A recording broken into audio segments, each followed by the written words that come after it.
1001 Nights. Once upon a time, there was a great king who had his reign from Persia to Arabia. The king had two sons named Shahryar and Shah Zaman. After the death of the king, Shahryar, the eldest son, ascended on the throne of Baghdad, whereas the younger son Shah Zaman ruled over Samarkand. Both the brothers ruled their respective kingdoms with wisdom and justice. They were loved and respected by their subjects. Thoroughly busy with their administrative responsibilities, the two brothers could not meet each other for 20 long years. Shahryar had a long crave to see his beloved brother. So one day, he sent his vizier with a letter and numerous splendid gifts to his younger brother Shah Zaman. In his letter to his brother, Shahryar expressed his earnest desire to see him. After days of long journey through the deserts, the vizier reached the court of Samarkand. He presented the letter and gifts to the king. The warmth of the letter sent by his beloved brother Shahryar made him jubilant. He became nostalgic remembering his elder brother. Shah Zaman at once accepted the invitation. He decided to go to Baghdad to see his brother. Shah Zaman requested the vizier to stay in Samarkand as a royal guest for 3 days. Meanwhile, Shah Zaman collected a good number of rich gifts for his brother and asked his officers to make the necessary preparation for the long journey. Shah Zaman was ecstatic at the thought of meeting his brother. On the 4th day, he had to leave for Baghdad. However, just before leaving for Baghdad, Shah Zaman chanced to witness the unfaithfulness of his wife. Shah Zaman saw his wife expressing her love to one of her slaves. Raged and shocked by the unimaginable sight, Shah Zaman took out his sword and chopped off his wife's head at once. Shah Zaman loved his wife very much. The incident had shattered him. Immediately after the incident, he set out for Baghdad, but all his happiness had vanished. He was thoroughly grief-stricken. The sorrow and bitterness turned Shah Zaman pale and weak. When Shah Zaman reached Baghdad, Shahryar gave him a warm and splendid welcome.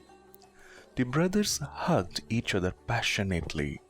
However, the grief-stricken pale look of Shah Zaman worried the elder brother Shahryar.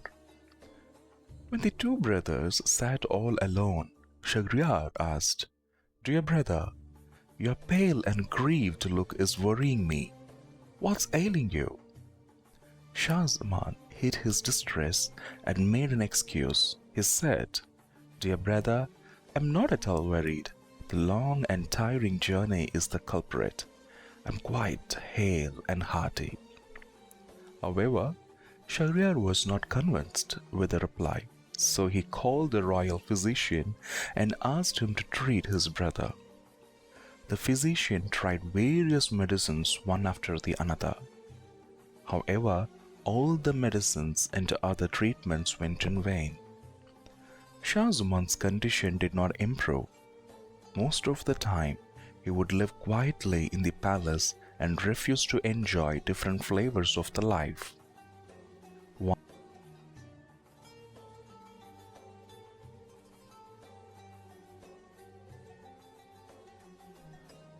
One day, Shahryar chalked out a plan for hunting and invited his brother to accompany him.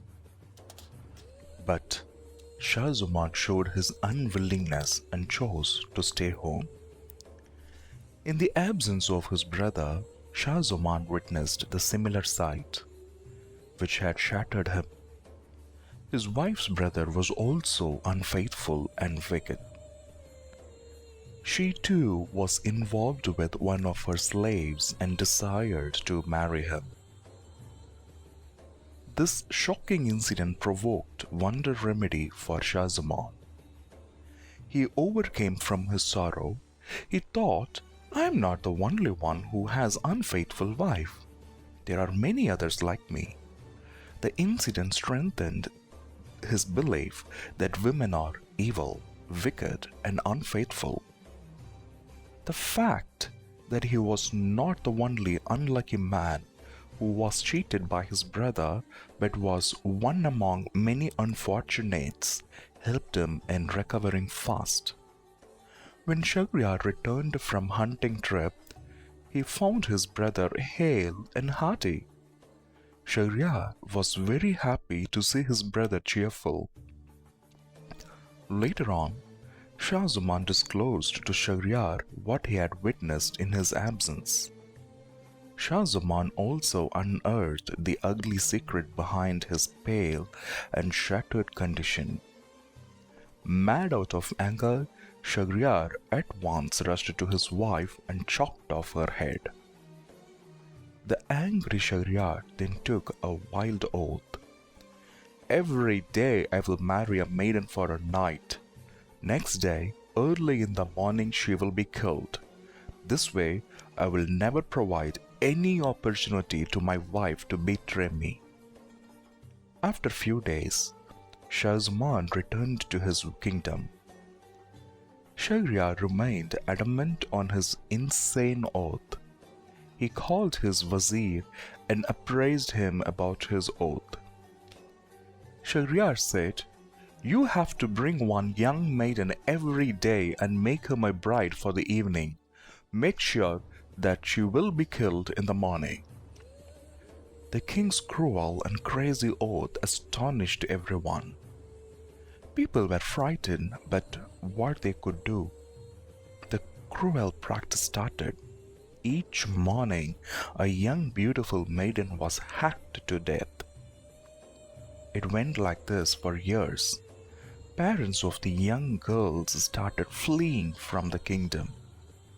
Soon the kingdom was totally bereft of young girls. One day, the vizier returned home anxious.